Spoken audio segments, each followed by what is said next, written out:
I never imagined that my life, so meticulously shaped by routine and the rules of the world I grew up in, would begin to transform in such a quiet, improbable moment that it felt more like fiction than reality. That night, near midnight, I was alone on the side porch of the church, finishing the arrangement of flowers for the next day's service, a task that always came naturally to me, like so many other duties I carry as the pastor's daughter. It wasn't unusual for me to stay there late, especially when I felt my mind needed calming before heading home. The church had always been my refuge and my prison, a place where I found solace and over time learned to hide parts of myself that didn't fit the mold others expected. My thoughts were drifting when for the first time I noticed his presence across the street, still like a human shadow time forgot to carry away. He wasn't doing anything. He was just looking at me. And yet, that gaze carried a weight that pierced through me. It wasn't threatening or provocative. It was a tired, profound look, as if an entire story lived behind those dark, silent eyes. Everything in me screamed to go back inside, to ignore him. But I stayed. I stayed because something about him stirred me in a way that even the faith I'd cultivated so zealously couldn't quiet. I didn't know who he was, where he came from, or why he was there at that hour. And yet, there was something about him that felt familiar, as if my soul recognized some ancient pain he carried on his shoulders. His face was calm but weathered, marked by time or experiences I couldn't dare imagine. He didn't try to approach. He simply took a small notebook from his pocket, wrote something with a worn pen, and closed it. He didn't call out, didn't wave, didn't smile. He just gave me that brief glimpse of himself, like someone casting bait to see if anyone's paying attention. Then he turned and vanished into the darkness of the side street, unhurried, as if he knew exactly where he was going. I stood there for a few minutes, frozen, trying to understand why that seemingly simple moment had left my hands trembling and a pressure in my chest, as if something ancient was about to awaken. When I returned home that night, I carried the weight of a question I didn't yet know how to form.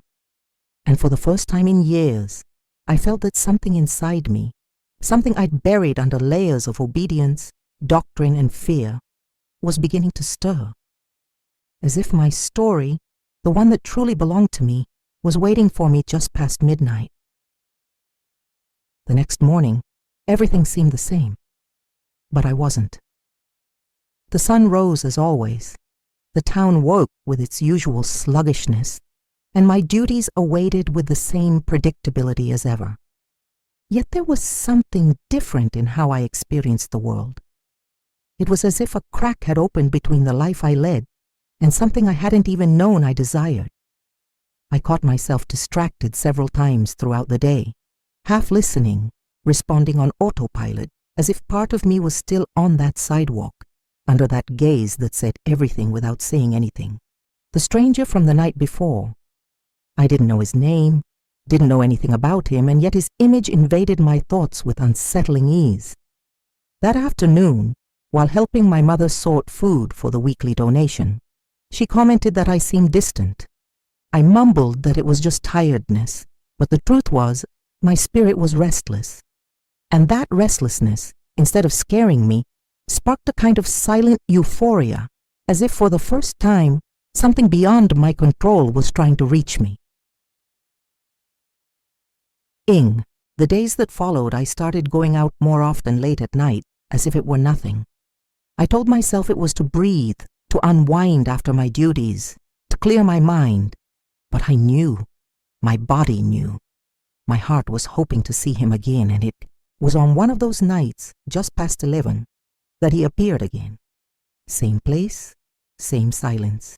This time, I took a few steps closer, just enough for him to notice I wasn't ignoring him. He didn't smile, but his eyes softened when he saw me. No words. He just took the notebook from his pocket and with steady fingers wrote something. I hesitated, And then, to my surprise, he approached. Not too close, but close enough to extend the paper toward me. I took it with trembling hands. A single sentence in slanted handwriting. Sometimes, the one who needs forgiveness most is the one who tries hardest to seem strong. My heart pounded so hard I could almost hear it. When I looked up to meet his gaze, he was already walking away, disappearing around the corner like a whisper. I stood there, clutching that paper as if it were a revelation. I didn't know what it meant, but I felt, with every fiber of my being, that this man was touching parts of me I was too afraid to acknowledge. And there, alone under the night sky, for the first time in years, I felt that my life might just be beginning. In the days that followed, everything around me kept moving as before. Church duties, the community's gazes, my father's sermons, the household tasks that filled the hours without asking questions. But inside me, it was as if a silent field had begun to bloom, even without sun, even without anyone noticing. I started carrying that note inside my Bible, tucked between the pages of Isaiah, where it speaks of paths in the desert and rivers in dry places. I read his sentence like someone reciting a promise. It wasn't love yet. It was something harder to name, more delicate to touch. It was movement, a crack in the surface. A question that grew every time I saw him on that sidewalk, night after night, always at the same time, always with the same calm yet restless gaze. And I started to stop. Not just pass by, I stopped. Sometimes we exchanged a few words. Other times we just looked at each other. But each of those nights seemed to say more than any conversation I'd ever had with people I'd known for years. There was a mute intimacy between us, built on silence and minimal gestures, but it made me feel more alive than all the Sunday services combined. My father began to notice my change. He didn't comment directly, but his gazes grew longer, more probing. My mother, ever more subtle, offered me chamomile tea and said I'd been too quiet. And I wondered if they'd sense what was happening inside me. This new thing that wasn't rebellion, nor sin, nor deviation. It was desire. Desire to know someone without the chains of what's expected of me. Desire to hear stories that don't come from the Bible but from real life. And above all, desire to be just a woman, not only the pastor's daughter. I started praying differently, like someone talking to a God who understands doubts, who isn't offended by human emotions, who knows secret desires and doesn't condemn them, just waits for us to be true. One of those nights, he was sitting on the church steps waiting for me. For the first time, he spoke before writing. "Anna, do you believe people can truly change?" The question caught me off guard. It was the first time he'd said my name, the first time I'd heard his voice. Deep, calm, a little hoarse, like someone carrying a long time in their chest. I answered yes, but I could tell he didn't want a rehearsed response. He wanted to hear my heart, and for some reason, I wanted to show it. I sat beside him, and on that cold bench, for the first time, I let the entire world fall away. It was just us, two presences not as lost as they seemed, trying to recognize themselves in the other's solitude. And there, in that silent exchange of humanity, I began to understand that sometimes it's in meeting a stranger that we finally meet ourselves. The nights that followed needed no explanations. I went out because I wanted to see him. I waited for him like someone waiting for something rare, something you don't force but desire with your whole being. And he came. Sometimes with the notebook in hand, other times just with eyes carrying everything left unsaid. We didn't talk much, but the exchange between us was intense, as if each silence had been rehearsed to touch the other with precision. Words started coming more naturally, though without haste. He told me he'd arrived in town a few weeks earlier, that he carried too many mistakes to pretend to be ordinary. He spoke with a serenity only those who've suffered deeply learn to cultivate. I listened, not with pity, but with a hunger I never imagined feeling, hunger for truth, because he didn't hide. He didn't try to seem good or apologize for his scars. And in a way I never could have imagined, that enchanted me. Not his past, but the fact that he didn't run from it. I, on the other hand, began to realize how much I'd hidden behind the image handed to me. I'd always been kind, polite, devout. I always said the right things, was in the right places, did what was expected of me. But never, not until then, had anyone looked at me the way he did, as if he saw what even I didn't know existed, as if he saw me not as the pastor's daughter but as a woman who felt, who had desires, who was beginning to crave someone's touch, not with guilt, but with a thirst for life. My days grew more intense. I lived for the moment the sky darkened. I started dressing subtly differently. A ribbon in my hair, a new perfume, a light lipstick. Small, almost imperceptible things, but to me, they meant a sweet freedom, an intimate gesture of affirmation. My reflection in the mirror began to smile back. And for someone who'd spent so long living, for others, that was a subtle miracle no one saw. He started sharing fragments of his story, like someone trusting bit by bit, unsure if they'll be welcomed.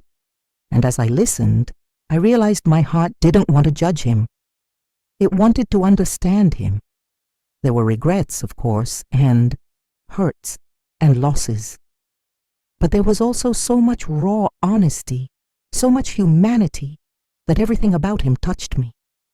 Sometimes he asked about me, and it was the first time someone seemed genuinely interested in who I was inside. I spoke of my doubts, the dreams I'd shelved, the desire to go beyond the church's walls without feeling I was sinning. He listened like someone collecting gestures of tenderness, and that's how it began to happen. Not explicitly, not with kisses or promises, but with the kind of intimacy that precedes touch and is already worth more than it. I started thinking of him before bed, imagining what it would be like to rest my head on his chest, wanting to hear his breathing up close. And above all, I began to fear what it meant, because the closer I got, the more I felt I was crossing a boundary I'd never been taught to cross. But even with the fear, I kept going. And that, in itself, was already an act of love. The days started tasting like waiting. I woke early, did everything I always did, helped at church, smiled at the congregation, cared for my mother, listened to my father's sermons with the same respect as ever. But everything inside me was changing. I began to notice how much I lived in a state of restraint, how measured my words were, how calculated my steps, how controlled my breathing. And then came the night, and with it, him. And with him, everything in me came alive. I became whole beside him. There was no tension, no pressure. It was as if my body knew it could rest. I started telling him things I'd never said aloud, fears, memories, even once about the boy I fell for at 15, who my father never allowed near. He smiled with silent compassion, as if he understood the weight of things we don't live. And I, without realizing, began to fall in love, not just with him, but with who I became around him. The first time he held my hand was impulsive. We were sitting side by side, and I was talking about something simple, my desire to see the ocean. He just looked at me and placed his hand over mine. It was a brief, almost shy touch, but heavy with meaning. My heart raced, my entire body warmed, as if that gesture unlocked a door sealed for years. And at the same time, a deep fear pierced me. Fear of being seen, judged, reprimanded for something that wasn't even sin, but that I'd been taught to fear. Still, I didn't pull away. That night I cried silently as I lay down.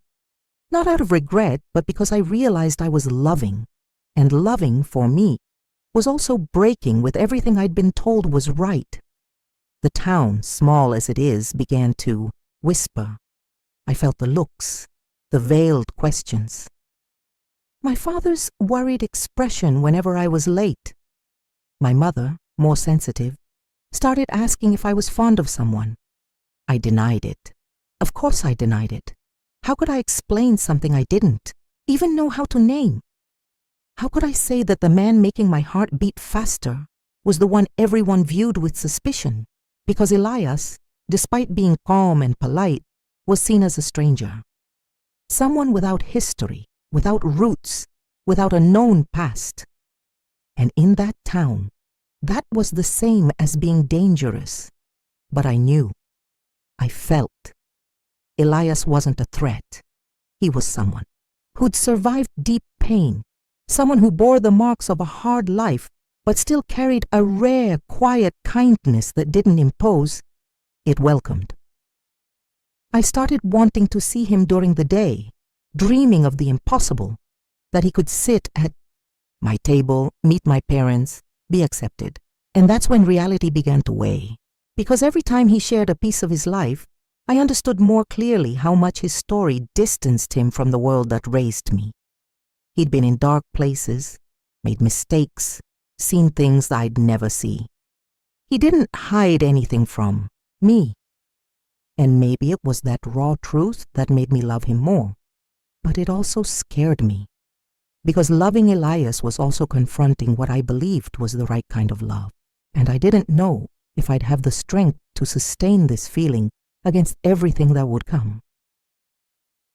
It was on one of those nights when the air felt denser, as if the world knew something was about to happen, that the fragile line between what we lived in secret and what the world could bear was finally broken.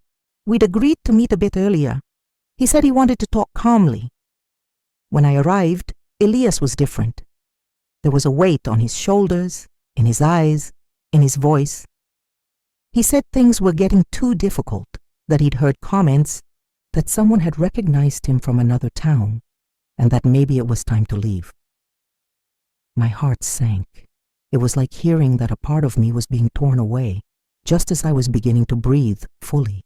I tried to protest, to say we could face it, that no one needed to understand, just us. But he gave a sad smile, the kind from someone who'd seen the world be too cruel to good things. Anna, I don't want to be the cause of your fall. Those words lodged in my throat like a knot, because for the first time, I saw fear in him. And it wasn't fear of giving in. It was fear of hurting me. I returned home that night in pieces. I didn't sleep. I prayed. I cried. I paced the house like someone searching for a door to escape their own body. And for the first time, I questioned everything I'd been taught. If loving someone who made me feel alive could be sin, what kind of faith was that? If sacrificing my heart for appearances was virtue, what kind of salvation awaited me? In the early morning, my father called me to talk. He said he'd been hearing things, that some people were worried about me. He spoke of reputation, caution, obedience, but he didn't speak of me. He didn't ask how I was, what I felt. He looked at me as a pastor, not as a father. And in that moment, something inside me broke. I realized no one would ever ask if this love was good, if it made me grow, if it made me more myself. They only cared if it fit, and Elias would never fit. The days that followed were an unbearable silence. I didn't see him anymore. No notes, no messages, no explanations. Each step I took echoed inside an empty body. But even in the emptiness, I knew he'd left out of love, and that realization hurt more than any rejection, because Elias didn't run. He protected me, even when it meant giving me up, and I, for the first time, understood what it is to love someone without possessing them. To respect a decision, even when it shatters your ground. To keep loving even when all that's left is the space where the other used to be. In the solitude of the days that followed, I began to rebuild, slowly, with pain, but also with a new strength, because even in his absence, something had awakened in me that no one could extinguish. I was different, and though I didn't know how to move forward, I knew I'd never go back to who I was before meeting him. Time passed with the slowness of someone intent on reminding you that everything takes the time it needs to heal. The weeks dragged like dry leaves on the ground, quiet, light, but with an invisible weight only those who carry it know. His absence left marks on my days. My eyes kept searching for him every time they passed the streets where we used to meet, even though my reason insisted he wouldn't return. But something inside me, something more stubborn than logic and more resilient than pain, kept a quiet hope alive. I had no answers, only memories. And they came in waves, sometimes sweet, sometimes painful, but always laced with truth. I started attending fewer church social events. I got more involved with volunteer work, with the needy, with those who, like Elias, carried stories no one wanted to hear. I began to see the faces forgotten by the community with new eyes, people who came to church seeking forgiveness, acceptance, and found only rules. I saw myself in them, I saw Elias in each of them, and that's when I realized that the love I felt for him wasn't just for him. It was also for what he awakened in me, the courage to see, the courage to love without prerequisites, the courage to feel without asking permission. One ordinary, late afternoon, I was locking up the back of the church after a day of distributing supplies. It was a lukewarm Tuesday, one of those that seems to promise nothing. And there he was, standing, leaning against the gate, as if he'd returned from the same silence he'd left in. For a few seconds, I stood still, not because I doubted what I saw, but because my heart took time to grasp that it was real. Elias was there. Thinner, his eyes still tired, but there was something different. He looked at me with the same intensity as always, but this time with resolve. Not like someone apologizing, but like someone returning with purpose. I walked to him unhurriedly, and for a moment we said nothing. We just looked at each other, and he spoke first. I had to go.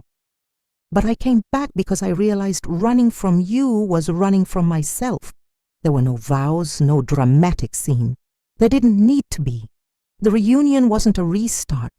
It was the continuation of what had always been alive, even in the distance. We sat on the church steps, as we'd done so many times, and he told me about his departure, the conversations he had with his own past, the fear he carried of disrupting me, of pulling me away from everything I knew, and I told him about the silences I faced, the unanswered questions, the pain of feeling empty. But I also told him that even in his absence I'd grown. I'd found myself. I'd chosen to love without fear. And he smiled, a smile that carried peace. And there, in that unwitnessed late afternoon, we held hands like someone holding their own faith. The faith that true love doesn't demand perfection, only presence.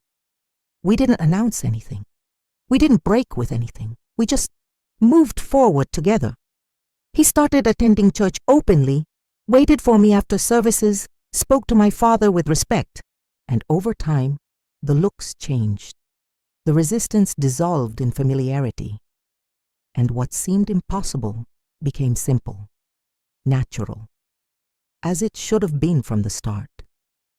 Today, looking back, I don't think of the risks or the fear. I think of that first glance at midnight when he said nothing but saw me whole, and I understand that's where it all began, not a forbidden story, but a love that, though born in the shadows, always belonged to the light. Today, when I walk with Elias through the town streets, some people are still surprised. Others smile gently. But none of them know the road we traveled to be here, hand in hand with calm hearts and souls at peace. It wasn't easy. Loving never is. But what we lived wasn't meant to be easy. It was meant to be true. And what's true endures. I still keep that first note in my Bible between the pages of Isaiah. Sometimes I reread it like visiting an old prayer. And every night, when Elias looks at me as if it's still the first time, I'm certain that midnight encounter didn't just change my destiny. It revealed who I always was.